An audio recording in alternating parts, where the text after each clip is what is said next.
Welcome back to this channel for practice problems for actuarial exams. My name is Krzysztof Ostaszewski. You can find information about me at smarturl.it/Jedi. My advice on how to pass actuarial exams is at smarturl.it/pass. This video channel is at smarturl.it/pass actuarial exams.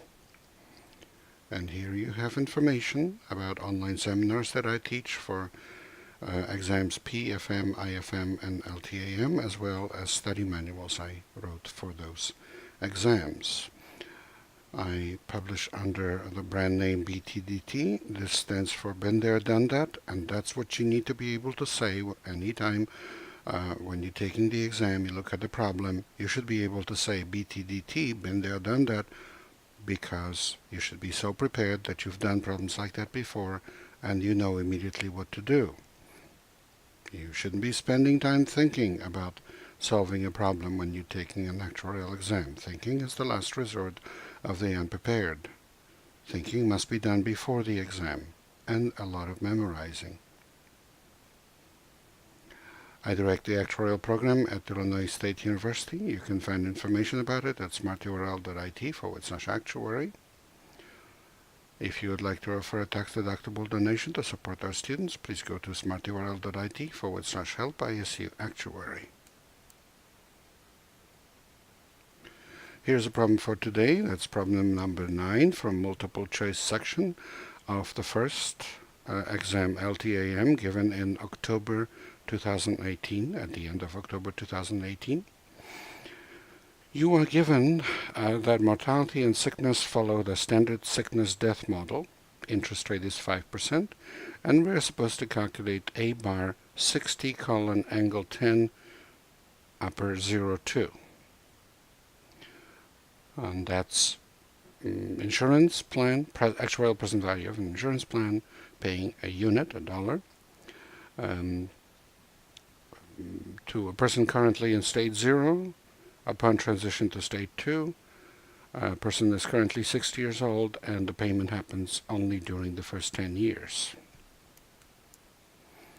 The standard sickness-death model is part of the table given on exam LTAM. I call this table SULT. It stands for Standard Ultimate Life Table. Standard and Ultimate Life Table.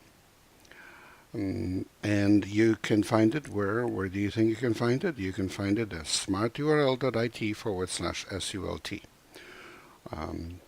And if you want to find the table used before on exam MLC, that used to be called Illustrative Life Table, or ILT, and you can find ILT at smarturl.it/ILT. So in that standard sickness-death model, we have 3 states: healthy, state 0, sick, state 1, and dead or death, state 2. The value of A bar 60 : angle 10 upper 02 is not given in SULT, but A bar 60 : angle 10 02 is equal to A bar 6002, so the same type of insurance, but forever into the future, minus 1.05 to a negative 10, so discounting over 10 years, times 5%, by the way, is of course the interest rate used in SULT. That's always very important to note, that your interest rate should be consistent with the table for you to be able to use the table. Otherwise, you can still use the population size and number of people who die and so on, but you can't use the actuarial present values given in the table. And so there's discount factor over 10 years times, and then what you have inside is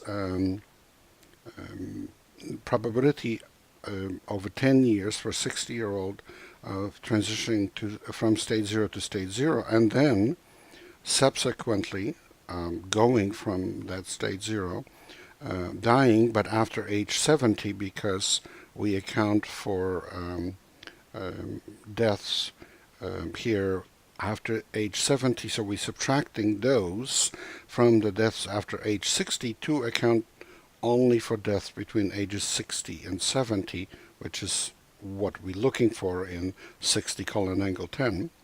However, you don't just die by going into the death state from state 0. You can also go to death state by going through state 1, a state of being sick. So that's why the second expression, probability of transitioning into state 1 times probability of dying later on. And the point is that this accounts for all possibilities. And if you're worried about multiple transitions, that's not really relevant. The point is that after 10 years, you're either in healthy state or in sick state. That's what the probabilities account for. And then later on, you die starting from healthy state, or you die starting from sick state. And that's all accounted for. And we subtracted from dying, whatever way you end up there, starting from healthy state at age 60. So, of course, what we do here is we count the actuarial present value starting from age 60, and we subtract from that the actuarial present value accounting for all deaths after age 70, and what we left is the actuarial present value that we're looking for, accounting for deaths during the first 10 years. Okay, so we just plug in the values from the table, from SULT, and then we calculate every single quantity that is now in this formula is given in SULT. That's why we can just plug them in, and we obtain about 0.1638256, which is answer A. Please remember this is copyrighted material. The problem itself comes from Society of Actuaries. The solution is mine. Good luck in your studies and good luck on the test.